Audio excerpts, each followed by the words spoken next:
Afama Chida. Hola. Zithini. Swi. Njengoba sivela ku-independence, ibinjani i-independence yakho Masuthu? Ngano lobuthongo, uyambona Masuthu? Mina lokwenza mina independence bimnandi mntana. Ngahamba ngo1 ePoreni. Ngabuya ngizokunye eTown, yabona lokho indlobuthongo. Wanga Oskido bele kwamba Oskido. Oscar baba, Oscar ligala ezilapha baba. Butho ibinjani yakho independence? Hayi, independence sithi amhlophe kuZimbabwe for independence.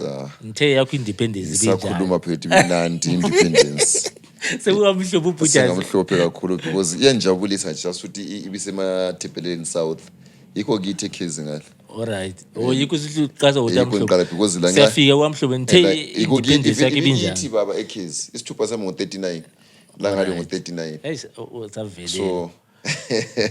So ikubona ngihambile hayi independence was so nice. I just enjoyed. Inkinga nje kube lizulu lona lilisuke kanjani. Langani liyaphambanisa ukuthi singakholisi la nxa abadala besithi khona izulu isibusiso but thank you. Anjabulanga ukuthi abantu ade benethwa nje becachile because abangasaboni intokozo yakona befuze line ebusuku sesiqedile likhiphi lithwaye lichicha inyawo zethu. Umlimo yenza ngendlela yakhe. Yakhona intando kaNkulunkulu. Savele zibinjani yakho independence bra? Hayi ami Bishop mnanza nganda madwala uyalomhwabha yini wendlovu. Hayi akanye inkomo ezi65 alidlanga mina into ndaba yalidwela izikafting Kula chicken in. kama inkomo ezi hayi Amina independence jensi bibhoa indoors andubuzikethela abuya sabukeli iChiefs iChunti inkukhu yazi ngabhoa kwini sizangena kuma details ngutshela ngabhoa kwini owenza ithi ngingabhuyi kulokho zena but otherwise welcome guys, this is your number one soccer podcast in the land. This is Pass and Move podcast. Akule podcast elandelayo khona apha eZimbabwe siyacompete lamanye emhlaba jikelele wonke. You know, it's proudly brought to you by Lucky Bets, our number one sponsor, the only sponsor so far. Siyafuna amanye ama sponsors ebe but so far the Lucky Bets our number one sponsor. Ama partners ethu amakhulu ku Pass and Move khona la. You know, Lucky Bets, as we always say, butho sithi abantu bebeje responsible uyabeja bro man Kakhulu. awupunga ubeje imali esithebo. Hayi mina mphethe Ama extra mina vele mphethe ezwinayo baba. ngitubheja Ngifake isithebo. Ngifake isithebo nyawe ngikwazi ukuthi nyawe khamba la Women City. So Lucky Bets bet responsible and asifuna umuntu umfana omncane under 18. Yeah, obvious when nxa usiya ku Lucky Bet, you don't just go when you're not feeling lucky. You go when you're feeling lucky. Because it's always paying. Yikho ngikutsho ukuthi bensathi asifuni umfana omncane under 18. Abantwana besikole abahamba esikole. Hayi, sifuna abantu abakwazi ukubheja responsible. Ungabe addicted but ubheje lawo responsible. You understand? Imethe zankhona khona bana eze Lucky Bets. Lucky Bets lama competitions amaningi sizangena kwenye during the course of lokho zeni ishow.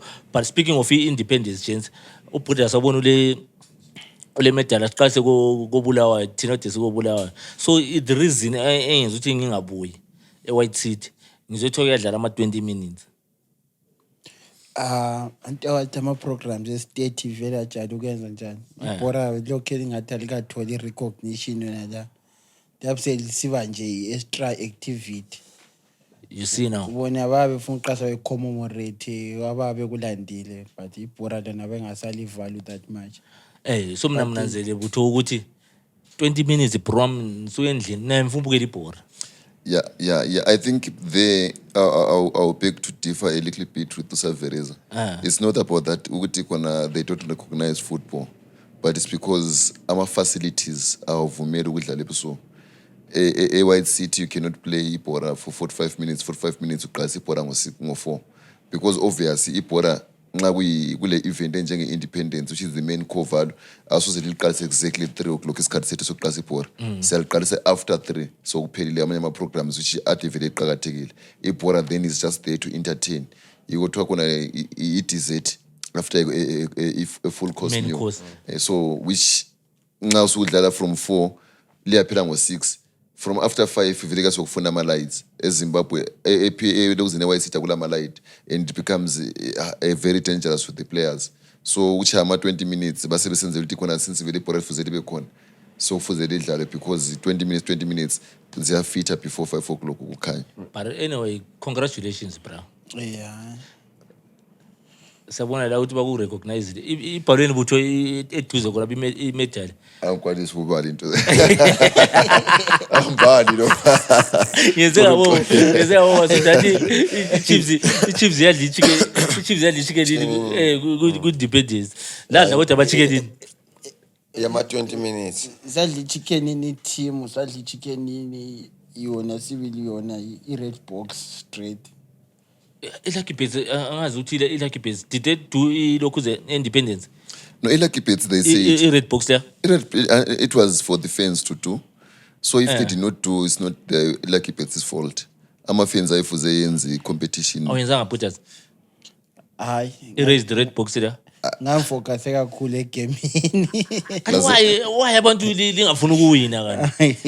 I didn't disappoint you guys. Come on. So i-Lucky Bets competition njana gents. I-raised the red box. Ubutho mbona wayichasisa kuhle kakhulu. Okwenzakalayo ungahamba e-stadium. Ungakaya e-stadium qala udlule futhi labo abade bese wayisithi bebele like ngoba amalokuzena ama-red box beliphiwo.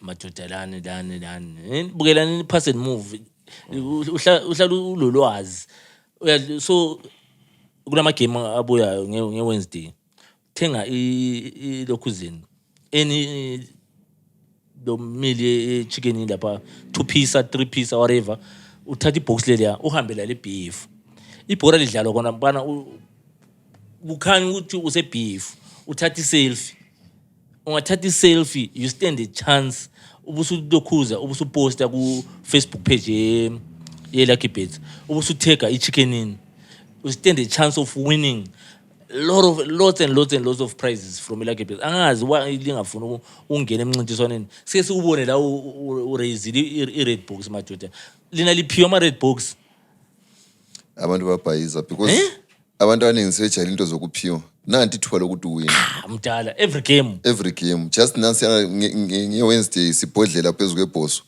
uyabuya nje khona phana uzithathelile ukuzena ipicture yakho ubusuthumela because zifuze sibhodle kule miphuthe lenzakale ngeIndependence. Sizafika khona sisase ku-Independence Puramoni uzuthi uhambile lobutho lihambile kuyabukela eScotland le Highland la idlala ama 20 minutes. Yeah, mina ngihambile but lami kube ngalandela lawe khona ukuthi lawo the reason oyenza ungahambanga wayisithi because la sagijima kakhulu as from Rwanda ma laba behambele bananzelela imoto lana yazi yaphuma iviri imoto sikhamba but unfortunately sasifika khona ngale umngani wami omunye kasabukelanga indaba because asithi wacha isisho wangena etoilet wathi mayiphuma thola ibhora seliphelini. Mina honestly 40 minutes okese toilet Sewusingachanga kuhle. Sewusingachanga sisu siya wesa mathotlana amathwa kuyilo kha ngomani ukukhathana lapha mina lami lokuthi kwathinja angabonanga so lami I will differ with ubutho lapha lothe maybe is what city but mina mbona ngani Saverez ama event planner yo asebhayiza now thina sikhule sibukela vele Independence sibukela ngesikhathi yabona cause it's kubuhlungu abacabangele ezama supporters kubuhlungu to drive here uthela ifuel yakho usiyabukela i40 minutes uthi ubuyela manje but kala oDynamos labo Highlander babedlala 90 full minutes iChickenini yabidlala eMazulu la eYCity idlale 90 full kuze kube le injury time so also kuthi difference yamanje yipi right niza kubamba umlomo futhi khona lapho yabona eWhite City yabi provincial lokuzenini lapho ngingavumela lawe nxa sithi khona ama planners kuWhite City lapha nanti it's a provincial thing whereby isikhathi sakhona you are just reading speech sika president and doing ama activities liqede in time lenza even last year lapho kwadlala khona iChicken in the Chiefs badlala futhi isquad esikwanile i-Islanders labo Dynamos lapho bedlala khona isikhathi esikanile kwakuhlala kusenzelwe i-National Sports Stadium. I-National Sports Stadium i-lighting system ihlezi right. Yiko ubona iveli ibhola nxa sesaphila kuyasokulayithini. But now lapha akulayitheki. Khathesi ngesikhathi ababesenzile babevele babona ukuthi inhlelo zabo azihambi. I'm not justifying, angikusupport. Kuyabhuwa lami drive until if you sakhitima sahamba. Just ukuyabukela 20 minutes. Which because mina lawe singabantu bebhora siyalithanda ibhora nxa selifake ibhora sifuna njani full course meal asifuni just ukuthwala inzwisa sasifuna ulibukela because ngathiwa ukuphiwa isikhathi esidle even the result was going to be a different result but isikhathi esadlalwayo esebhoreni wesabantu abadala abanjengabona abantu abayalenders labe Scotland be drive from Harare uzodlala 20 minutes is something which is not proper.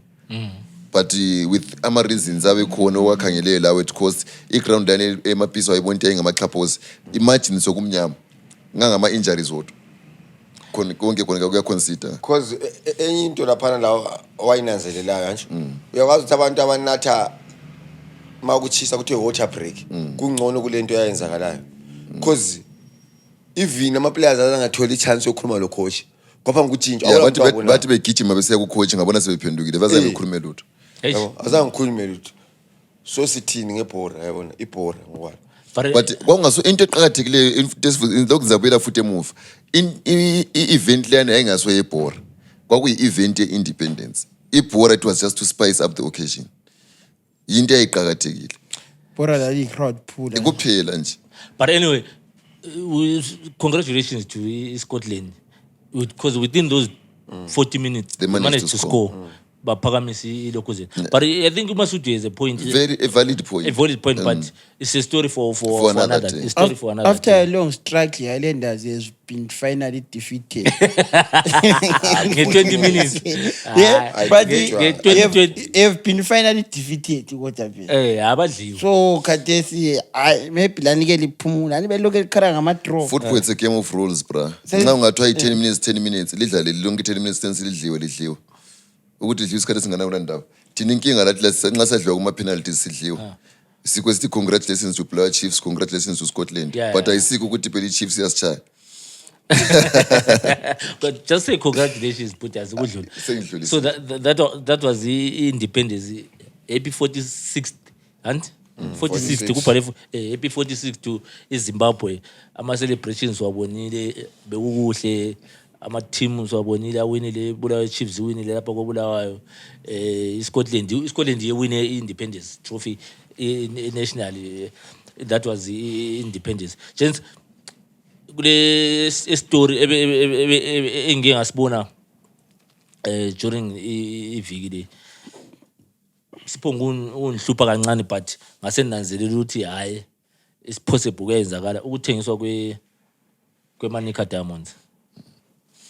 Yeah, I think, Mina, personally, in my point of view as a football fan, is something that I can applaud to the executive, former executive of the Manica Diamonds, because we didn't want the same scenario like what happens last season. When you see that you can no longer have the muscles to pull through, in time, to take over. So, akuchaza ukuthi just imagine usuka koBulawayo.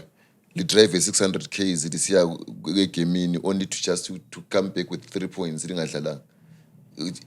because London will win the ground not to get in the walk off. So if you can see we are no longer able allowing a cut, just find someone to take over because we have Funyero. Indlela esikhathi sokuthi uyithengisa isikhathi bani thengisa enqoba sakwanisa ambonile sibili man ithengwe AMV AMV very actually a good dancer knows when to leave the stage. Exactly. Asifuni Kwekwe United scenario elana ebuhlungu la agama labo khangathi na ukuthi kuyaba nzimela laba abathengise ngoba ido zokucela lezi ziyashupha azihluphe wena bekhuphi ama backing ball manenga ama team esiwabona alo ke keep backing ball isponsor siyafunakala isponsor siyafunakala ukagama kulamanye survivor ngakhona ukubheka babheka basevata sebethule nzima but abazange bephume egcekeni nje agama so intwana ongakhali ufele embelekweni khala agama wona uzazwakala but we just hope ukuthi iManica Diamonds njenge one of the teams esade sabona njengama giant ku-league yethu. They will resurrect you because IVC feel really big time.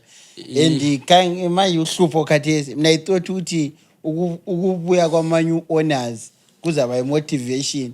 But I was disappointed. Obviously, they made a mistake because they my intentions are known to the players. Only 6 players are going to remain. Then abanye bonke bazathengiswa. So khona nxa udlala ungela motivation. Uyakwazi but lalela. 6 players akhona ba mentionile. Yazi uthi no one is lucky. No one is safe actually. Njengo sespan yazi into ihamba njani endabeni le. June they will beef up squad. It's obvious. Wonke ama team they will beef up squad. And abalaba abakhona kathesi bebele zigwede imali yabo ngani bahle babanikeza. They are part of the plans for now. Baphiwa 1,000. 1,000 isikweleti sabo. Baphiwa ngamanika. Yithi isikweleti sabo. Imanika ibanika ama-1,000. The new owners bahle baclear isikweleti. Isikweleti odebela. So bonke bekweleti 1,000 isikweleti ngakhala ngase 1,000. Amen manzi ungakholi ukhole 1,000 iplay madoda. Abantu abakhola more than 300 so 1,000 isikweleti for over for 3 months. Kanti ukweleta 200 kumele ngonike imalini. So bonke baphiwa 1,000 executive 1,000. Ama player ngikhuluma everyone. Wonke umuntu waphiwa 1,000. Everyone was given 1,000. Utshengise ukuthi khona abantu kulabanye abancaba lama-balance. 1,000 abaphiwa I see ukuthi kuthiwa bebeclear isikweleti kuthiwa baphiwa. They were given just 1,000. Bebekwelethwa abantu laba. Bakwelethwa vele. Baba sayini. So manje owners abezama ukuclear isikweleti. Bengicabanga ukuthi mina khona kuyana kuza boost morale Masutu camp but mana ngibuye kuwe mntakababa. Uboss efike ethi khona inyanga le iphela ngifuna ukusala abantu abangu4 ecompany. Right. Line company nilingu 20. You don't even know ukuthi if yakhona ngubani. And even if like now you try to give your best, uyabusesa ukuthi maybe ngenza mistake. I'm telling you the truth. Natural common sense kunjani so professional. Uyabusithi ngenze the best but ungakwazi the best yami is maybe it's the mistake I'm doing. Ama result ibora is results. When you right eburongweni bakho. Bora ama result oriented. Yiko phela bebezama besizama la ma results anje kusukela ku spirit so umuntu be happy not be afraid. So usubula le spirit umuntu lwana mase yadlala vele. Udlala ngofaka. I tend to differ. Man ubulala njani mina nguni imali yakho uyayithola yonke into motivated. I'm just telling you ukuthi gents I will be it's there everywhere even big clubs braba utshela ukuthi June we're beefing up squad. Squad is before singathi uMbappe ngoJune asukuthi wena somele uyekela ukhweza amaso. Ungathenga uMbappe mina ngiyacela in release kathi ngisadlala ngaye uMbappe nasebuyile. Nirelease nini mina ngizama. Ibora is teamwork. Lesapho liqhakathekile. Manje anti yabona ukuthi iproblem ukuthi thina eZimbabwe akukho kokho. Yabona into ekhona not professional. Individual brilliance. It's not about professionalism. It's about what, bro? It's about commitment. It's about it's job security. Yeah. Zimbabwe is different from Ezweni. Yabona Salah. Look at Salah. Look at Casemiro in the event of Manchester and Liverpool. If he looks in, they already know ukuthi at the end of the season they are batch apart. But now they're still giving their all. Listen to me. I haven't finished. Those two guys. They've made their names. Many clubs, they are bakhalela. Udinga umsebenzi afterwards is not a big thing to them. But unlike Zimbabwe, ukuthi uthole ikusayino, it's a big deal. So ungakuthatha ukufananise ngale lapha eZimbabwe. eZimbabwe kathesi ungasuka lapho sebenza khona. Ukuthi uyothola umsebenzi next door kunzima. This is my thing, Putas. Lina likufana indlela engayisiyo. Wena ungufana indlela engayisiyo. Eboreni vele it's like that. Ungazuye ngapi mdala as long as you are a professional kuyathengwa isquad siyaboostwa it's not a secret now wena nxa ungagwana ngekho kuma plans you find another team put us ata nxa ingagwananga ithoka kuma plans uyadinga enye team kubona for umuntu yabe ku premier sokusiba i downfall yakhe the next thing so mele edinga team nga good division 1 if you are good to put us booster good division 1 because kadesa ama squads amanenga you are just being defensive for nothing. I'm not all right man ngafuna ubona let's go to reality man ufuna ukuthi into engikhulumayo uza-check-a ku-comment section ukuthi abantu abazavumela I nami understand, into- man. Only Sure. time will tell. Yes. Issue le. Only time will tell. Alright. Can I come back to that one? Just one minute one. Alright. You have to understand ukuthi khona umuntu ukuze ebe sober, the word sober isikho kudakwa kuphela. The word sober have to be mentally and physically fit. Ungela into ecabangayo. Use ground udlala ucabanga ukudinga umsebenzi kwela kusasa la ukuthi khona which club am I going to? Ngizasala yini? Kunokhana kule contributing factor because eZimbabwe lasemazweni ukuchiyena. As much as Uchena ngani, professionalism is siyafuna funakala. ukuprofessionalize, sifika to that level. Sifuna ukuyafika to that level. But Kumele. standard Siyafuna but asikafiki. But There's always a starting point. isifiso zika-amukela There's lesi. always Wena ungakhulumi drama Nah, sikushiri it's not drama, If wishes were horses, fools Ah. like you were right. Let's be real. Let's be realistic. Alright. Hayi mina mbona konke Eh. nje konke ama-players they know ukuthi vele ngoJune kuyatshintshwa nje so maybe iku-affectwa ukutriangle ba ku-affectwe into lethi madoda lapha siyasala le-6 Injury futhi ugayi ngangcono sibekwazi vele ungazi uyedlela ephi club sabe sikwazi ngoJune hayi maybe lami ngingasala but sinikeni uyispirit ungasusiphule ungasusiqume angisadlali nge-effort yonke ngisabe injury ngaba le injury lapha ngisekho sekufuze ngiye kwenye indawo Mana sishile. Khathi ufale Just pack ukuthi it. khathi ufale ukuthi expect ukuthi iRangers iperform after isitapura sabo sesithe hayi mina ngisakwanisa. This is what I'm saying. Ukatsande kangathi kwaqeda imali yonke eRangers ngathi This is what I'm saying. sesifithiwe wasesiresign. Subuya kimi khathesi. Eh. Put us, we are professional. And we are professional. How do you expect another team ukuthi kuthenge wena wehlule ukutshengise ukuthi you are professional? Abantwana But abahle. ku-platform. Abantwana abahle iRangers ayisidlala ama games. I think week 5 khathesi. Is it 4 games? 4 games. Ukatsande ngicobuza uzaziprove seziprove uzathi 4 But Kyle games Rangers engaziprove. Kyle Istapura iRangers Istapura siphumile. Eh. But iRangers idlale kuhle badrawile. Badrawile. We are professional. Maintain professionalism. Let's go to the issue ebona umuntu wonke ekaloku zeneneka Isak le Newcastle. Isak kayalanga ukutraina ku Newcastle because he wanted to go somewhere else. Why? What was the reason for him? Kuswela kalo professionalism. No. Because wayekwazi ukuthi ngingadlala kusikhathi ngaba le injury. Ngicine ngasathenga ngalapha enyakhona. Lalela butho. Laphana kuningi ama factors ayesekhona but you continue continue. izulu angena edamu. Asiyali khona bro. Eborel vele there are a lot of but you continue training. That's why I train the reserve.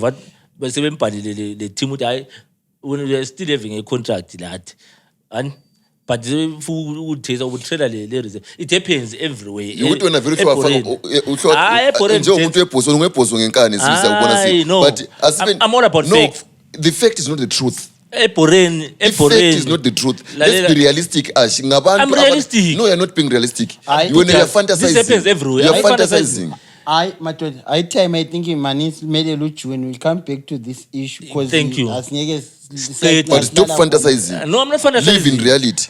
This is Zimpra. It happens everywhere, Butas. This is football. This is the beautiful game. In the beautiful, when you expect anything. Akula total overhaul ekuyenzakala club. Kathi waye wena usucabanga nje abantu abalama economy le economy Because esingasayiboni sitshayela wena wethu. uAgent uCasemiro kade sengaswela team emsupporter. Do you think engehle ukuphila for his life? Musale engehle ukuphila for his life. But ulokuzithamba lo uNdlovu lo Arthur lo engaphila inxa ngasela team. Ukhayela into wrong. Ngithi hayi mphendula khona uyaphila yini? Kade okuzabela. Mana phila mana ungikhatha uyaphila yini? Mphendula umbuzo uyaphila yini Arthur? uyabona ubutho So nxa ngasaphili uyamuaffecta iqiniso ukuthi Aseqinile. Affecta. Asikhangele to compare ama players overseas ama European kanyela Ash. Alright, man. Let me give you a quick Let me round up. example. Let me round up. Umakaru round up. Okay, Umakaru sungakade. Ungaphi? ubulawa Chiefs Waye kubulawa Chiefs. Into ungaphi? Uyabona ukuthi sengikhulumelana. iScotland yayi kwaba nama changes uScotland. Abanye ababele nhlanhla they managed ukuthi behambe bethola amanye teams. But ababa lomnyama abasaphikanga iform yabo from there. Gents, you're looking at this the wrong way. But anyway, let me move on. Ama under 17 adliwe Uganda. Mama, World Cup qualifier. Stop looking at things the wrong way. Sidliwe majensi asekho ku World Cup amanda 17 but bekukhanya nje wasasidliwe ku home 2-0. But mina yabona subuya khona apha endaweni le kule nto lokho ngisibuza yona. I-star players sethu what really transpired uze singecine singadlalanga. Kuningi abanye bathi umncane. Age is set by the number. Abanye bathi umncane, abanye bathi ilicense kulomuntu walala emsebenzini. So ama issues on lana I think they need to be investigated. So administration yiyo esingayikhangela sithi bona ukuthi next time na because I think last khuluma ngezidara last week.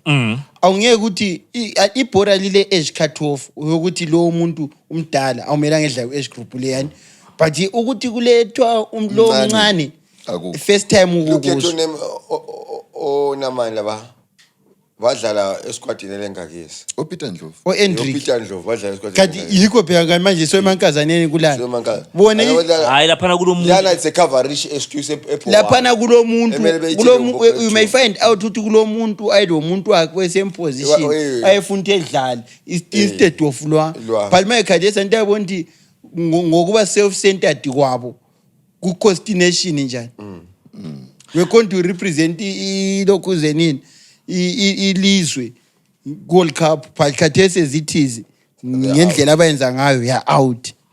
The player in question lapha uWinnie Mapua. uWinnie Mapua she's 15. Doesn't matter. No, I'm saying she's 15 eh? She's 14 eh?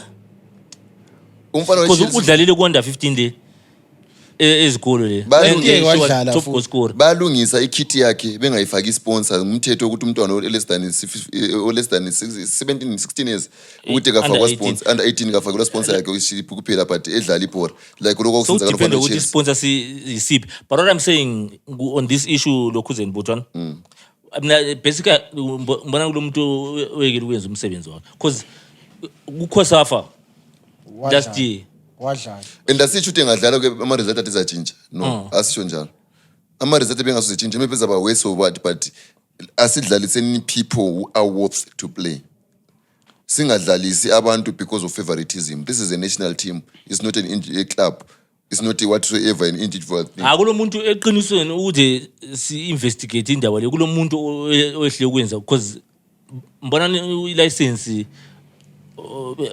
abamenzelanga mbona kulo muntu phela uslept on nakule umuntu ole information angakwanisa ukusitshela kuma comments then thina next week can come back that we need to investigate that is signs ama investigations because but we are personally mina ngiko happy vele ngento no one is happy because umntwana kuKhosafa she was one of the top performers last year in South Africa if you remember and the senior team wadlala senior team at 14 it's allowed Kathesi besole isho ukuthi kuthiwa umncane iFIFA under 17 World Cup she's 14 under 17 but ngabona le excuse le ayisiyo Bhutas akulanto enjalo yikho kuthiwa under 14 under 17 umntwana lo she's under 17 bekumele register benze license adlala because if even she played well ku schools she was one of the top goal scorers as well Khosafa top goal scorers abakhulu.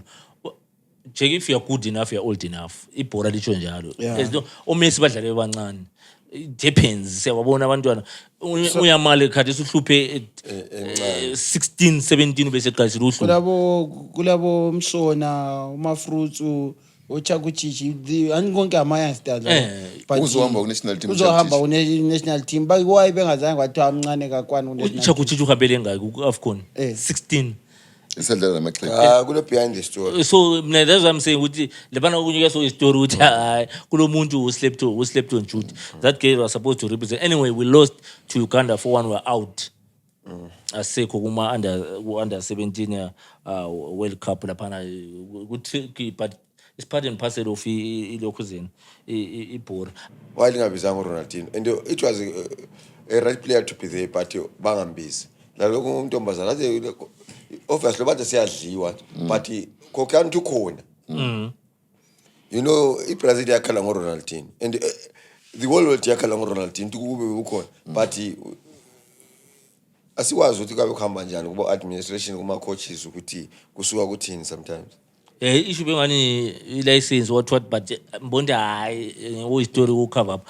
Then moving away from that issue, let's look at there were games that played starting from Wednesday Monday igame esingayikhuluma ngayo eMoz le Singapore azimbone ama-supporter why lingela patience zomajini just 6 games sehleli bangumsindo uthi coach ngaye amen draws amen lose amen draws amen yazi eSingapore no sola ngakhona bekuthiwa isimba ayikahlohlwa, this is the only tip akahlohlwa what yahlohlwa iDynamos yabadla badliwa iMozi wanothi sebehle besithi ucoach ngaye and 5-6 games ucoach esapheka isimba ihambe 4 straight games and ingaconsider go iwine one and people were saying ukuthi khona uThole is reclaiming his golden glove and is doing well. And now for those 4 games, so the 3 games as bad results and the coach must go, he's not doing well. Imagine. So that is in football you should have a point of reference. How amanye clubs going from other leagues performed in such situations. I always give the example Chelsea, as much as I hate Chelsea. I think if Nanga 4 first games of the league, I must straight lose 4. But I 30 league. You see? Even Juventus did that. So you have to understand sometimes losing or having a better result is not what matters. What matters most is how you finish. It's not about how you start. It's not about how you start most of the time. It's about how you finish. Because for now, our coaches, they're still trying to find their starting 11. And as the time goes on, of course, our mistakes are going to fans because the team support idliwa. Ingadliwa sokuthiwa ngawufakelwana but you have to understand that akula coach ofuna ukudliwa. Akula player ingene ground elifuna ukudliwa. Nonetheless, it's painful for a fan because you don't get paid, but you pay to watch the games. That's where the problem is. Then Saturday 18. So excuse me. Saturday 18 go the rentals the rentals and bidlarano. Iwinile. Iwine 2-1. Idle. Ilokhu Iliantas. So sesiku feeling like a bet. Sesibizama ukuthi sicheke ama results in. I think most of you anza ngifuna ukungena kakhulu Isimba ngayibamba le Mozi. Lose iwine Ngathi Mozi win draw. Then rentals I think is isiphikili iform khathesi. Isiphikili form. I did not want to ngena kakhulu ku feeling like with like a bet. Ngaza ngabona ukuthi lesikhathi asisichafu lapha. So ilokhuzeni rentals idle Hunters 2-1. Then there were matches that played yesterday. Yeah, those were surprising me results. Amaning. Because I thought at one point that Agama will secure their first win of the season. Unfortunately, in the last minute, Singapore managed to equalize and become. But it's Simba home ground advantage. Yeah, it 1-0. Then as well, it 2-1. Yeah, we move. Just in the last minute, just equality. Yeah, show equality. Yeah, equalizer. Yeah, later 2-1. But later play 2-2. So Agama the Singapore finished 2-2 at Watana Stadium. Cape United continued their winning streak. There's something that happened after the game here. Capes. Angazi ukuthi gabe soku10 really. I'm a journalist and ahlonitshwe eBoren but labo aba-return ebheki inhlonipho abayiphiwa especially ngama-coaches. If you remember where last season where waba le clash sibili ekamapeza lo lama-journalist even u-Antipas la wakwa-clasha futhi lama-journalist they should just do their job and go. They should stop ruffling ama-feathers. And plus, now ngela content as a journalist, don't try to force content engekhoyo, because you can just ask coach ukuthi kona why udlalisa ama players engezi new signings wonke bevele engezi. What is the use of signing? What is the use of signing a player? Really? And the player is winning. Like uthi kona ngingi-journalist siyabuza mina uTontela Ndira ngithi kona Ndira why udlalisa ama players wasayinile ku-chickenini ungadlalisa ama players aficayo. And the chickenini uyayithanda. You have to squeeze it. Yes, I have to use that because that's my team. But nonetheless, and ama players wonke asayiniwe abuya ku-chickenini. Nxa bethwele bagqoke ibheji le-chickenini. Ama players wonke asayiniwe abuya ku-Caps. Nxa bethwele bagqoke i-Caps ibheji le-Caps. Akusela player le kuze nini le ngezi lapha. So kule player le-Caps. Akusela player because any mistake ayenzayo it tarnishes the image of i-Caps, not it tarnishes Ingezi Platinum. He was a former player of Ingezi. And so like kufuze ngacoach since kuze nini ngcoach weNgezi. Uphendule njalo. What actually matters vele result. Exactly. Ngabe sithi abantu bakwabya labengezi bayadlisa, but they are producing ama results. Yabo? It's a different scenario kade sina ukuthi sesabona ucoach we-AVM le number 4 ku-D1. So kunguye coach kuManika ngale. Sibona iManika lokho benjani. Lapha yikho ongathi ngakhona ukuthi hayi lokho vela kunjani. Akukho right. But ucoach who's producing ama results. Kade sezithi so abantu abanje aboJompano so umsebenzi is now on the line. Uyathola ukuthi Masuthu encane ufuna ukudemoralize phela kwakhona abanye abantu ukuthi the enemies of progress.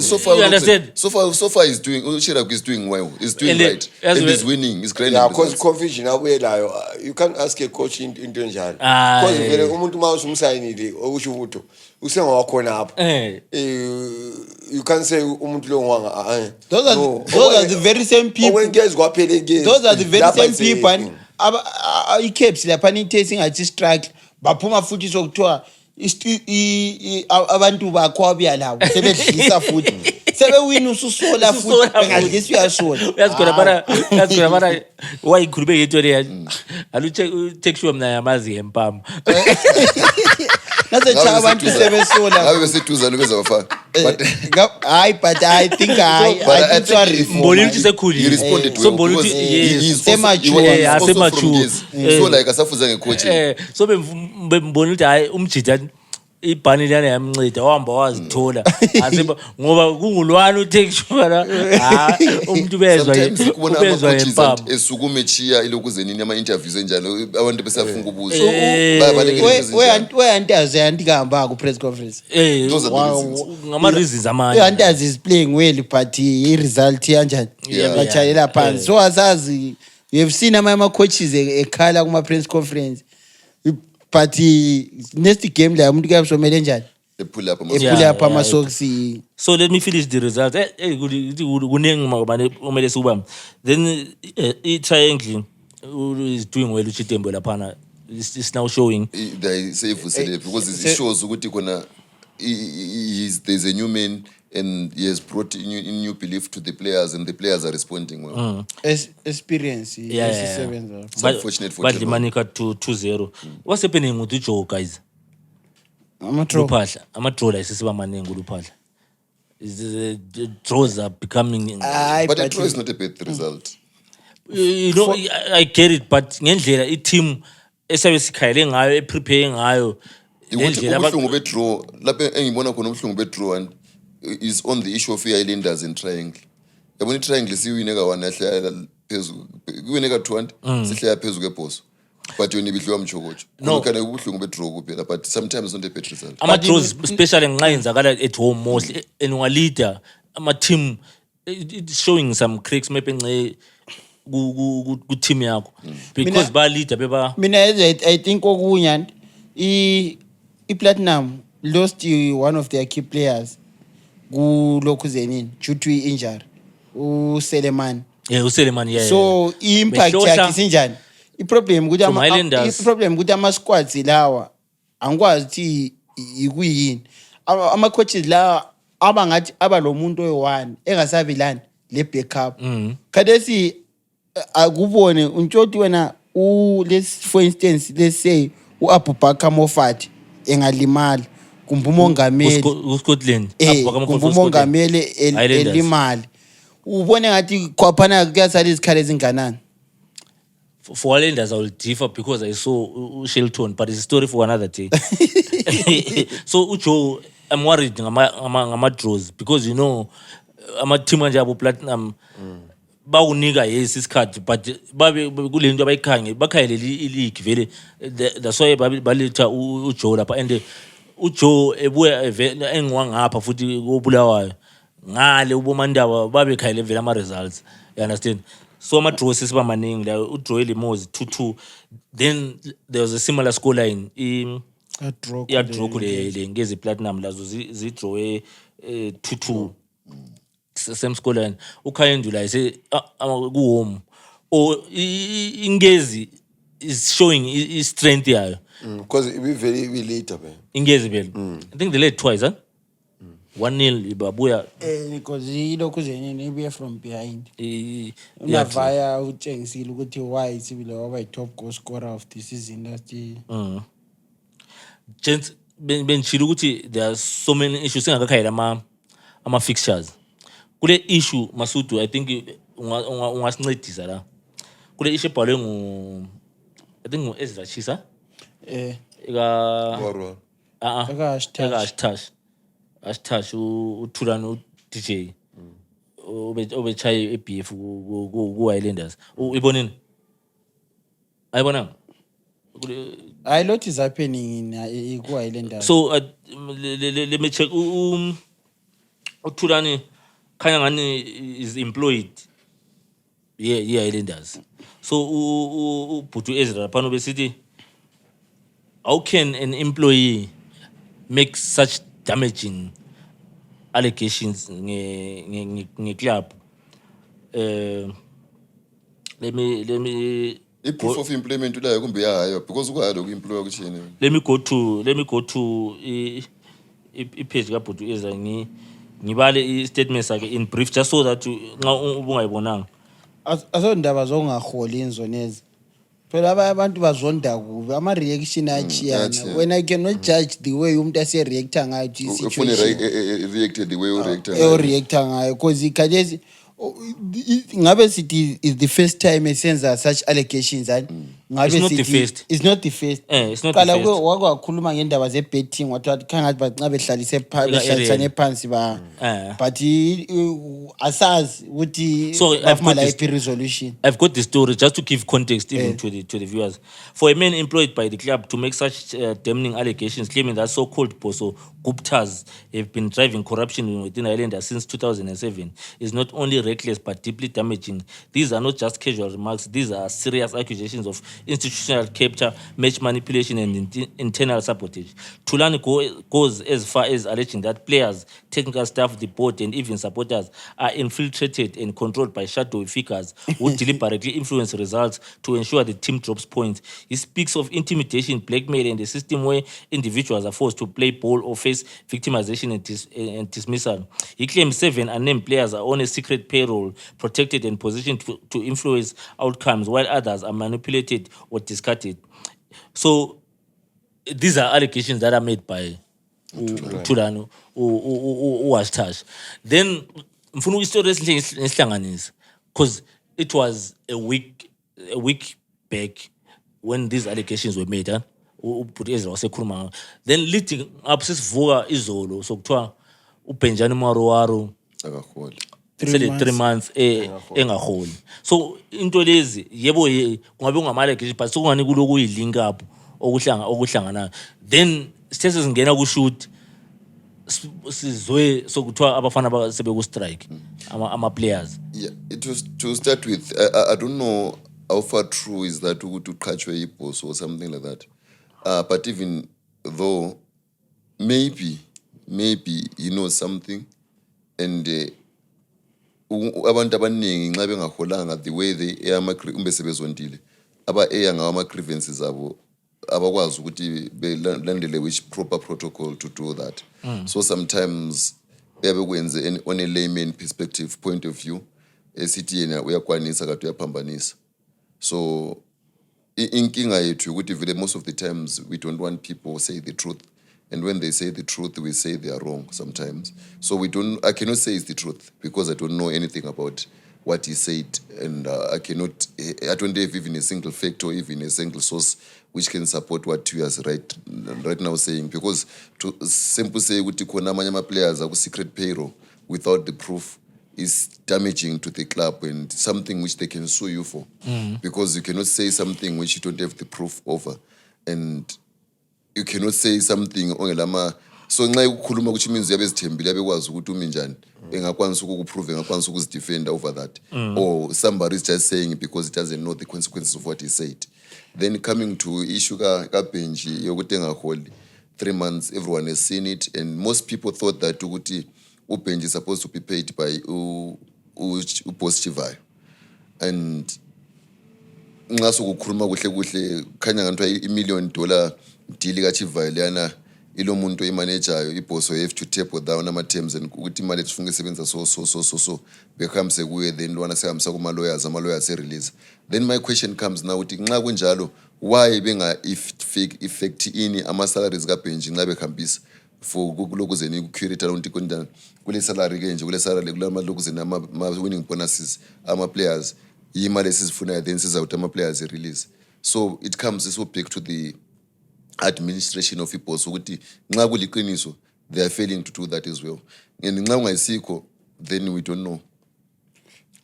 Naso kunje so yabona ukuthi khayisa ubona ama-shadow lokhuzeni nona lawa akhulunywa ngo-hashtag ukuthi as it is, it seems like ukukhipha kwakhe imali umuntu lo it was just for chasing icloud because asiboni lutho ku-ground olenzakalayo or as it is khayisa nakuyathiwa ama-players estrike lani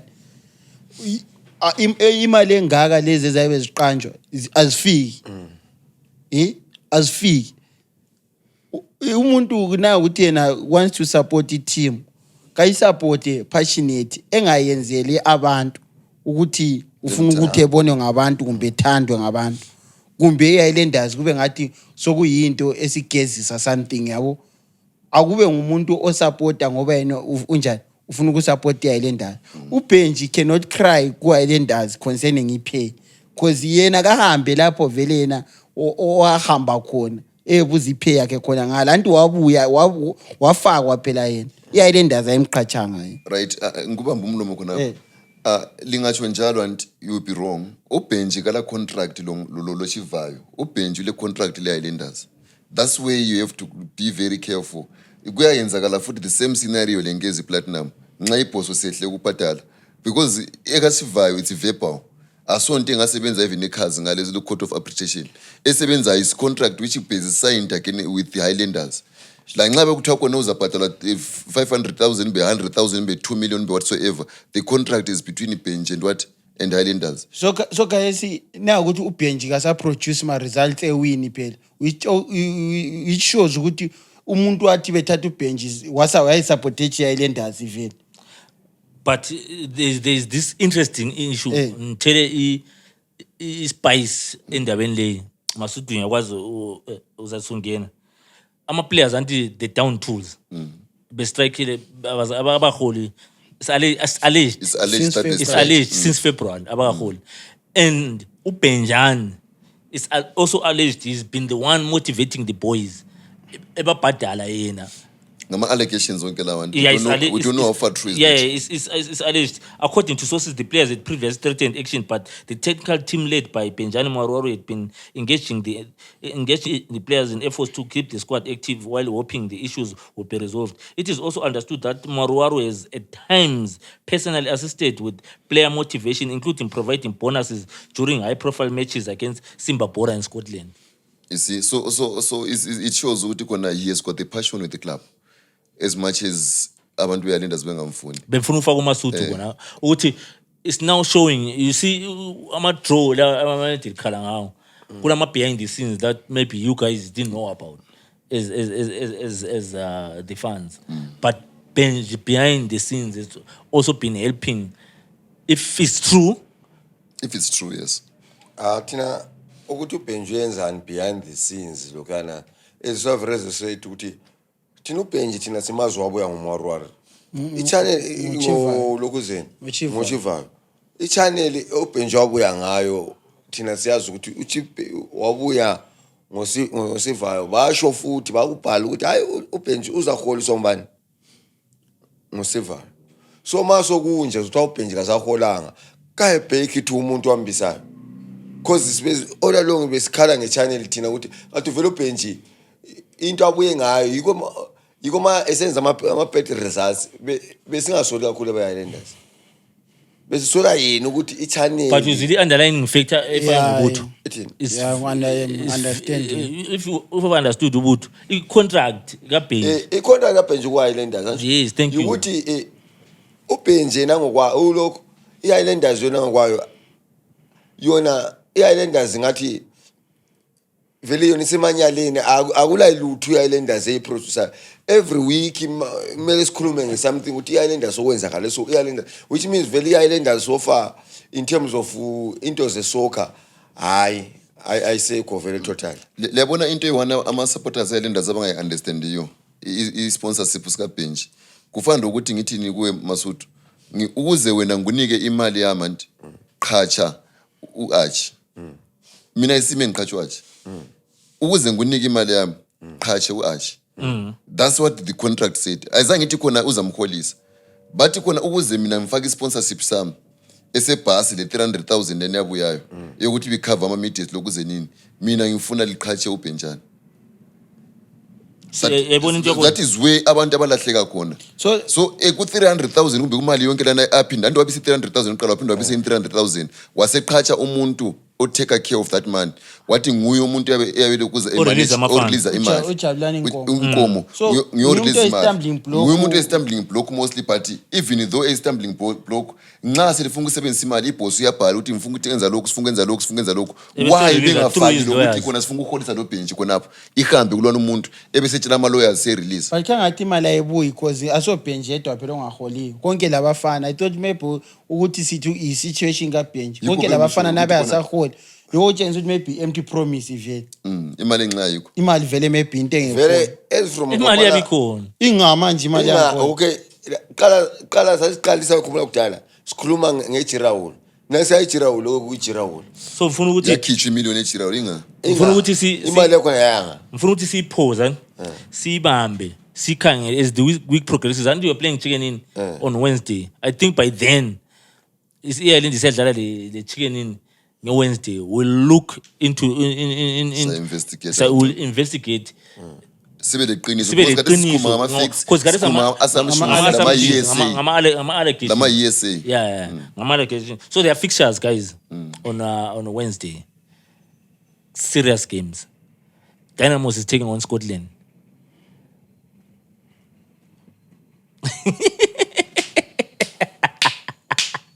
Vandalizing. Dynamos this Scotland. How you see it? Then we also look at the Dynamos going to win. Yeah, it's a tough game. Dynamos Islanders. The Scotland, sorry. Dynamos is on form. Scotland la revive form yabo ngokuwina ngeSaturday against the Islanders. No one doesn't want to beat Islanders anyway. So when you beat Islanders, yes, we ngiwinile. Continue from lapho ochiya khona yini? So continue from lapho ochiya khona siya phambili. But nonetheless, Dynamos is on form. Dynamos is finding the net. Dynamos ayidini ukuthi ngahlohlwa then siphula back now. I think there's something uKhaka kwenzayo against for Dynamos. So I will say I will give a benefit of a doubt. If it's not a draw, Dynamos is taking it. I think it's a draw. Stalemate. Draw, Steven. I'm not there win for Dynamos. I'm excuse. Then Wednesday, same thing with 3. ZPC Karipa is taking on Bulawayo Chiefs. Liambe Karipa. Liam. Yeah, we are traveling. We are traveling. You're doing well, guys. We are trying our best. You're doing well. I'm not trying your best. We are trying our level best because KSC team have provided the transport for only $25. Ugabugele lokuzeni. Ugabugela to and from. $25. But Chiefs, levels. So we are trying our level best. Yeah, just ngayifuniyo. Thina siyakwazi ama supporters they should be recognized as the 12th man of the team. so by so one kabe asifuni ukuthi sibuyele ebhuqwini ngoba into esayibonayo lana ku D1 Ibuhlungu. asifisele labanye abantu even iSlanders layo ngayekela ukuphula ama socks ngathi ngiyayibona sisiyadlala eDingumuzi Stadium ngale ingamo lisiyalokhu ikhipha imali so Yeah, I think Kariba and Blair Chiefs, I would just want to say with Blair Chiefs, Agulama penalties after the game. So they don't have to play like they played against Chicken Inn. Ukuthi bazawina ama penalties. They have to be very careful. It's 90 minutes in May. So they have to pull up their socks because And that's what 2020. And that's what 2020. 45. Enyamunga ngale, it's a tight match. It's a tight place to win. Because temperature is not favorable, and the most mistakes ama teams amaningi ngapha kwenza ukuthi they go a day before befike namhlanje kusasa bedlala. I would prefer ukuthi bekona behambe namuhla betshone kusasa then besebezadlala to just to adapt that lokuzeni tempo khona ngale it gives them a better advantage. But you know me, I'm always for the teams in Bulawayo, so I'll be biased on this one. Bulawayo Chiefs. Everyone, I think. Then the last game, angwathi lebe likhayele siyahlala sonke there is no biasness here. Wednesday siyahlala nisonke mina bengisendaweni yami ngale yabe ngiseqhawe siyadingana ayisoyitha uhambe. But anyway, Islanders taking on a Chicken Inn. A Chicken Inn is at home, by the way. Chicken Inn is at home, and there is no biasness now. I'm going for Chicken Inn. He's going for Highlanders. You are going for Highlanders. And you are a Highlander fan. Don't even deny that. I've told you several times. I'm neutral. Any game I'm neutral. Into engiyaziyo nge-Highlanders le Chicken Inn. I-Highlanders is going to go back to their drawing form. Yeah, straight throw le. Okay. Masutu uthini wena? Yeah, i-Islander mina ngikwalayo ukuthi Chicken Inn nje. Despite the problems that we are facing, nxa igame izadlalwa because nxa bafana be strikeini angiyiboni top Aaron Topi Bora emuva kwakhe la ngale Islanders la ngimboni iTopi Bora so vela mbona ukuthi kuyajama net ma kuyajama net kwaba yi-1-1 Islander vela ayidleki ba yazibenzama ukuthi in wrapping up mbona ama problems la khona uthi nxa igame izadlalwa le but awudlalwa velo versus adlalwa regardless of strike njalo futhi Islanders okwenza abafana babe serious nje abafana now they are fighting yebo imali siyakubona but abafana they are fighting for the position. Guys, I want to tell you something about football. Football is a mind games. We are not buying the fact that those players are on strike. It's just for killing us. Immediate ukusibulala because ukubulala mentality ukho Chicken Inn ikhambisiya ukuthi strike. Akula strike esikhona lesa. It's mentality. It's mentality. So told the Islanders iphoyilisa amanzi. Bayapholisa amanzi ofuna ukucutha inkukhu. Akwenzi. You still remember uthoko neLanders uthiwa idleki buthuvi something like that. Inkukhu zayitopola. Siyatopola futhi asilandaba lakho lokho. Siswele thina ama problems. Yes, they are very minutes. So Chicken Inn is going to win against Islanders, and the correct scoreline, Chicken Inn is going to win. Because I want us to, before we look at the weekend fixtures, the weekend fixtures that are coming after Mid week now. Good division one. I'm D1 matches that played over the weekend. Just in brief, seeing our cheap hand, teams that are doing well so far: Central Region, Eastern Region, Northern Region, the Lokuzen. Because abantu abayithanda division, comment section. Please remember this episode is proudly brought to you by Lucky Bets. Subscribe to Lucky Bets at luckybets.co.zw. Do the needful. If you're over 18, or subscribe to Pana. Lucky Bets. Then on Wednesday, remember also Lucky Bets is running a competition. Raise the red box. Masutu CCPF. Asithenga ama Chicken Inn. Sebachengisa how it's done. Chicken Inn kunidliwa nguwe futhi. Ayidliwa Lucky Bets. Mozela. Usuphakamisa ibhokisi kuphela. Abakuvulisi phakathi. So raise the red box. sithenge something lapha chicken nini And you win. kumbe 2 piece ike yayehla phela independence You ibe get $3. ibe $3 i3 piece sithenge sifika lapha eground sithatha ama selfie sitheke ichicken nini sitheke I Lucky Bets. And also by the way remember to follow I Lucky Bets for amanye ama updates ungameleli iPass and Move kuphela. Follow their page Facebook page is Lucky Bets on Facebook. Yeah, follow them on my socials bafaka ama updates khona ba maybe usungazwinela if you are lucky uyi Lucky Bets Panda usungathola maybe ama voucher okubheja ma so in continuing gents let's look at yeah ama results. results I Central Region hey ngizakuxasa ngeresult ongalithandiyo. Good morning. Good morning. Team yamidliwe nje. Idliwe 1-0 idliwe iMatopo. Vile iMatopo ngasuzekela kuwina wesi West Independence bra. Akwenzi ukuthi singawu. Zwana emkhaya ngasebenzele kwakweli anumkukibo. Hayi sorry bidlale West Nicholson vele sorry ngeSouthern Region ngema South. Then iMatopo yenze 0-0 lokuze nilevembe academy. Then Green Tigers 2-2 le Tongokara and those are the results I hate. Amanye ama games adlala ngeTuesday. Yeah anti kule iBhonda Pirates wazabandeni. Yeah iBhonda adlala ngeTuesday le lokuze nini lamashuruku ephela Ndaba Stadium kusasa. So then le Blanket Mine na le FC Platinum zadlala ngeWednesday. Iphezulu Central Region. Iphezulu kade sanda lokho. Sakugcina uyiChapungu winile futhi.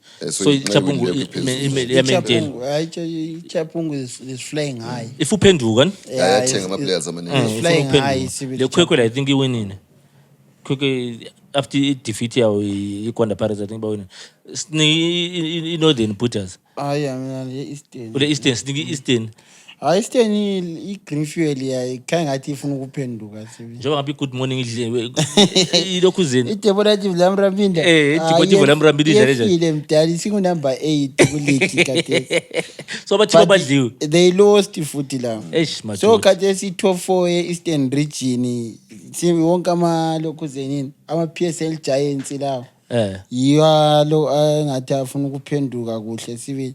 Now cause number 1 iGreenfield, number 2 iYada FC, number 3 Unimaswingo United. Iwine 5. Asazi ukuthi izayenza imiracle iphenduke yini futhi layo but kangathi kunzima. Then laba ama money bags.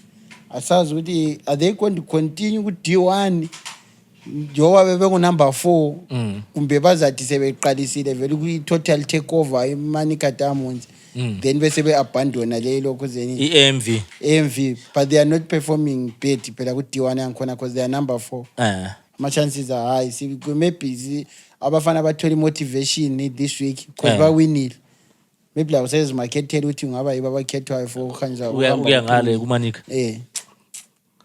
so Eastern ziyabuya this time man Eastern I race yankhona tight sibi ngapha eNorthern Masuthu zibe njani Southern.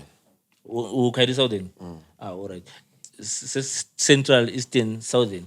So that check in Northern. Southern yakhuluma ezamhla ka19 week 19.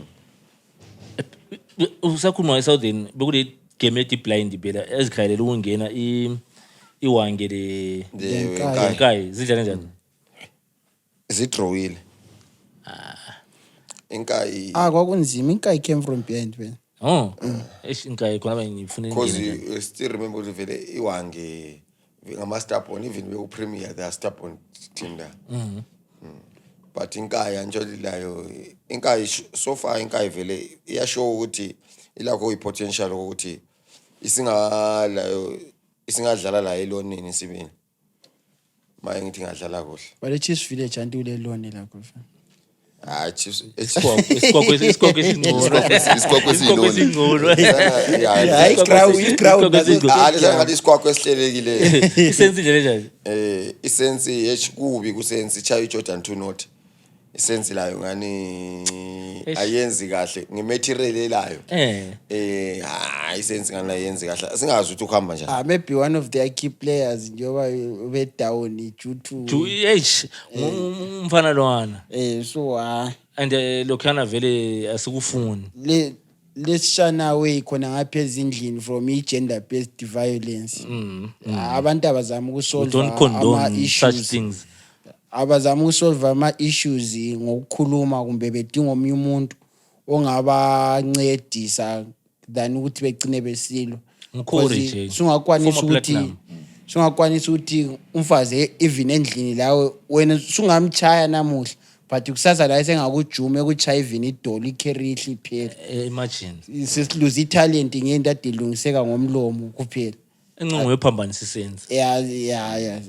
Amanye nje ama-results angani asitsho ukuthi kumele lahle umuntu uya lesobuthi sefundile enye ama-results achaza i-TV ale team yami yachaya le TV bona usithi i-talent vision ayithanda TV yachaya umkhupha leze good coach ngendlela ngiyibukela indlela edlala ngayo nje la sibili onkayi labo wange laphana benga relax le team yachaya le ichama socha 2-0 imbizo ilanda amasocha acha 2-0 okubi ngale team yethu sibili ikhuba lokho litshona last season basinde ngokulambisa labantu iAjax yayingasadlali nanku bachaywe iKaiserslautern futhi bachayelwe YCT 1-0 iBhoso 90 ku Highlanders.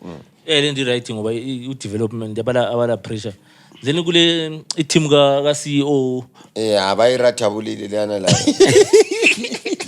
last week bayirathabulile this week bayirathabulile ubele izebra Njube Space you know kana so first win Njube Space yala first win but because batwali labagajeni but Njube Space ungathi uyakhangela kahle kahle nje Njube Space iyadlala so i-results le mina vela lingamangalisi but ukudlala yabona thina nawo sithi team yadlala siyabona so ngewin ayikho nti lithi Highland yadlala ingawini ukuwina kweteam ukuhlohla ukuwina kweteam idlaleni kutsho azange ngithi Njube Space mina i-results le vela sithe iHighland ukuthi yadlala ingahlohli ukudlalana umuntu ongabukelanga ibhora ufuze umuntu ongabukelanga ibhora uyefuze uzwa i-result ayikho into yakho nibireacha ireacha ba yiko phela ukuthi ireacha yenzani khona okwenziwe Njube Space kuyashowa ukuthi yadlala yiko yahlohla phela sithi Njube Space iyadlala ngoba injani iwinile fale uthi sithi hayi Inkai United sensithi Inkai United iKami United iyadlala ngoba siyayibona idlili Aqua Stars 1-0 but iHighlanders ayila nto i-team edlalayo yiko phela i-message to Highlanders i-team edlalayo ngewinayo angeke ukuthi umntwana uBright eclassini engunumber 7 nge-good hand rating umntwana nge-good hand rating uyakwazi so Njube Space ibonakala sithi ayanyadlala nasi winile iHighlanders bona abantu abathi iHighlanders iyadlala akula Highlanders edlalayo iHighlanders iyadrawa ayidlali udalo kalungisise lapha kuZebras ebona ukuthi i-coaching i-technical team yakhe iyathola zonke izinto abafuna umncedisa bemthinte uCEO lapha bemncedise ngoba i-team yethu leni iZebra madoda ngomunye wethu la our CEO ngicela iNorthern nje idlale njalo ekakazande badrawile usushapo na sengishapo sengichaya izimqo iNorthern sibese sikhangela iLokhuzeni ama-fixtures e-weekend siyivala iNorthern ayinodini kulama fixtures ange-Wednesday zidlala nge-Wednesday zikhanya bezizile iLokhuzeni Independence Wednesday zidlalile angina results azo awula Savereza eNorthern this week this week and results azo nansi la ikhona nje iNorthern nansi Northern iloko nje lapha kulelo basically we're going to look at the logo iHarare City is now on top then followed by Lokhuzeni i-team yakho acha So yabona lapha inodeni ayifuna ukuvalela iteam ele-potential phandle so yayi-threating Chimarere. iChinkwere FC is now number 2 then i-PMFC singu-number 3 Ye-debut leader phela iPM. then i-G and T Mine FC ngu-number 4 then iMarere singu-number 19 they are now going back to where they really belong. Iyo phela ukungena ngudlu. Iyangena ngudlu. Iyangena ngudlu. ayifuna phela dlalwa ngudlu sazi ukuthi I-Rangers ngiyakwazi uKazande udraw yini. Ukunumber 1 uKazande lawa. uKazande the team yakhe engasela mali njengoba iStapura sesithe hayi mina lokho angisakwanisi. Hayi iStapura sibhala incwadi nje. Sithe asakwanisi phela. Rangers number 18. iStapura sibhala incwadi. Mara mphongo udlula mbhala incwadi i-resignation letter ye-club president. It is with ule 4 draws phela lokho ze uKazande. It is with this respect and a profound sense of gratitude that I tender my resignation as president of Rangers Football Club, effective immediately. President usho wabhaleli we don't know maybe la uKazande maybe ngingasela lutho maybe uKazande is being inspired by Omaru utshoni ama draw phela kayithi but I mean, before we go further, le ishe engiyahlana la. Sometimes siyabe sisola ama players, but ama agents, lama managers and yibo sometimes abagcina bengathi bayaphambanisa ama player kuma careers. You've seen it happening. Kadesi kule case between last Jesa lokho ngiyayibona lo Josh Dead. Imagine uthi yabusebenze njani ukuthi uzithenga indlu only for the house to be auctioned. So umuntu lwana olalo ubekwenzela ama deal ungayisikuthi passionate ngokukenzela ubefuna iprofit. But vele wena eZimbabwe okunye standard procedure manje lina ukuthi subuyela futhi entweni yakho ukuthi eZimbabwe but sebuyela entweni yakho ukuthi right we want to professionalize this thing ukuthi well standard but ngawapha ama resources asiyani but 5%. But as it is guys i-agent liyabhadalwa it's 5 agent liyabhadalwa 15%. But what you have to consider ukuthi into njenge property enjengendlani it's a lifetime investment lokuze ubone ngathi ikhathesi engayithengisa indlu la uzaphinda ayithenge.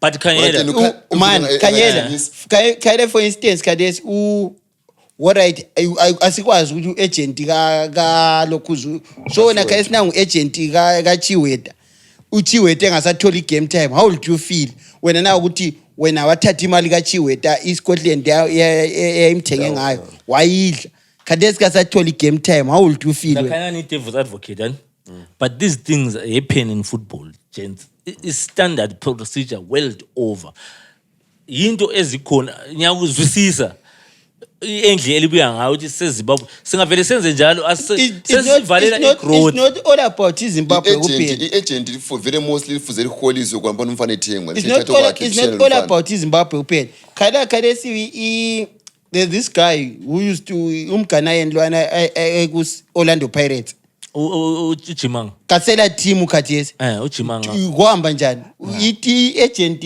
la banjani bangathi baclash umuntu lwana waqayisa kunjani uBetmouth iplayer lela bakuvalela iminyango iplayer lela nasela but ukhathesi wena na ukuthi ubusidlani ungabulaleli ungavaleli umuntu iminyango wena you want that person to go what. But it's a teachable moment. It's a teachable moment though too. To the players. Yeah, it's a good lesson to our players. Don't use that guy as an agent again. He's a devil. And similar agents. Because babe khona banjani. Kayisu uThambani ulo former Kaizer Chiefs goalkeeper. Why keeper welo hayi uThambani unobhali. Kala team. Umfana lo we Nigeria lo. Ungecheap bamba ku cheap unobhali. Bamba ku cheap. Kasela team. You don't know ukuthi yena wazithathela decision umbu agent ngiyam influencer ukuthi chiya siza njani. But ngiyakuzwa though. I-point yakho neza. Okay, let's look at the fixtures gents. Andy is feeling like we'd like a bit that segment. weekend results in Saturday 20 weekend fixture sorry Saturday 25 Hunters versus Triangle e stadium ivule nje straight win Hunters first. ngokungenela itriangle Ayibhora hayi bagomba but yazi befuna ukuthi nani nxa usuregistile laphana ku-lucky beds abantu abanje sokungabalali ngoba uzadla imali yakho mina zithi bed responsible kulento okuthiwa yizigodo. Yes manje isisigodo esingenayo sonesi. Vele mouse uyazingela ungathathi imidlwane. Hamba labo Hunters Triangle. Hunters win 2-1. Hunters Triangle. Kanti lokhu i-triangle yabingekho home. Hayi ise stadium away. Hayi awuchitembo madoda ngemoral yabuye ngayo le. Thank you. Hayi wona sisulu I'm going to give you triangle. There was ibhora ngathi kunjalo anti ngalidlalwa mhla lokho ngasohle bahlaba nike 3 points kuloko zenini. Let's not waste time. Let's move on. Moses Scotland amaviki onke la besilokho esanika ama 1 point ephela. Le yimpi manje. Moses Scotland Ekuhome Moses. Isengoni. Akuphunywa lapha. 1-0 Moses win. Lama mkongo Moses. Vele ayivele winile last season. Moses. Olokuba vele yana. Vele Moses yahle. Moses win. Simba Bora Platinum. Hey, this week kuyafika. Ama struggling coaches ave Tiben. Ndingaba 4 yethu. Yeah win lokho zenini Platinum. Mina Simba Bora. Isewatsanaye. Ngihamba Simba Bora. I draw. Straight draw. Straight draw. Ujoe ngiyavuma ukudliwa ngoloko zenqululo. Straight draw. Simba Bora draw labo. Draw labo team lena yonke. Then tell one rentals Ascot. Ithelo one ya win first win yabo sebehawule kakhulu. Idlala le renters. Tell one le renters Ascot. Win tell one but it's a win draw. Tell one straight win. Tell one straight win. First win. Then there's an interesting game. My team on the team that is on form. Ngezi Platinum Tengona Gama. Epa. Vela wala uthina. But Agama, do you know ukuthi ayikho bait? It's a surprise package. It's surprise package. Ikuthi ayila bu Chiefs. Yabo. Ayila bu Chiefs ukuthi iyachama Giant but angwathi kulekhanga maybe khona ukuthi izinto zemali ziyaba affecta but ukuthi draw ngeke iba boost nje. I-draw le yaba booster. Abantu bengathola ama so ama team ala ku Chiefs. But i-Chiefs ayidraw ngale island Scott ayidraw ngale Scotland. Iyalendas draw lakho konke. Madoda. I-Chiefs ayidraw ngale Scotland. Unasakwazi i-Chiefs okhuluma ngayo ilana thina iyalendas yona yadraw le Chiefs same stadium i-Chiefs yabi host Dynamos. Let's move on. Ngezi win against Agam. Manica Diamonds takes on hard rock at Greenfield. Akuwin okay. Just give me a prediction. We move on. Hard rock. Kind yabela ama points ngale lahlile. This week baba motivator win Manica. Asike ngaso first win yabo vele. Yabe first. Manica to win. Then last game on Saturday. Saturday. Bula Chiefs chicken number behlezi so besa kulokhu nje. I-Islanders the Cape City bathi umuntu ahambe but usithi iyadetermine igame yaphakathi kwevini. Yeah. So i-Cape Islanders nje ubona njani? I've said it. Islanders is going to win from the Capes because inxeba yabesukela ekuchikenini siyangale. Ebilolayo. Yabona nxa wacha idonki bense so yazi efubukela ngale so. Islanders win.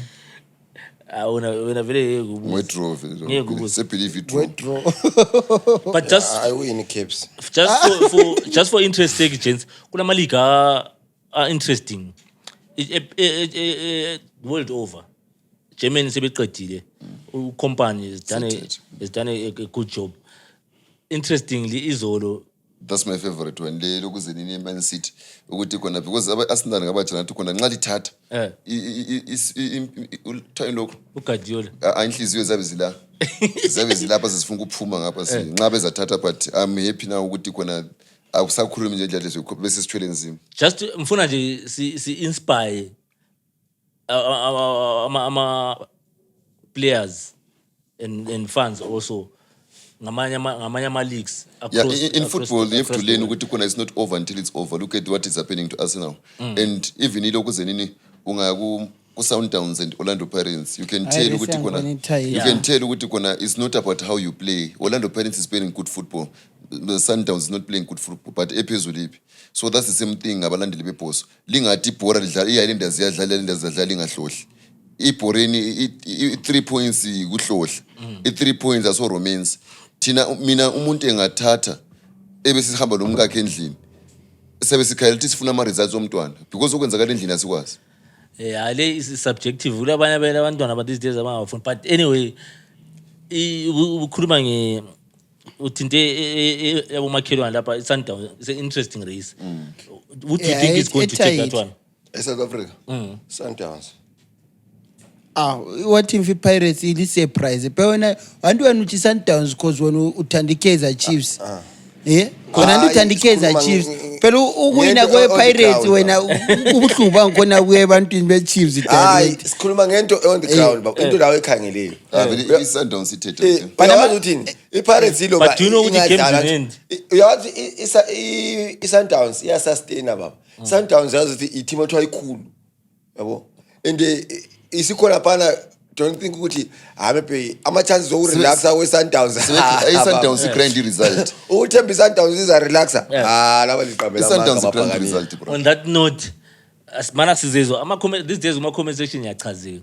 Siyabonga kakhulu. Thank you so much for watching. Please remember to like, subscribe, share.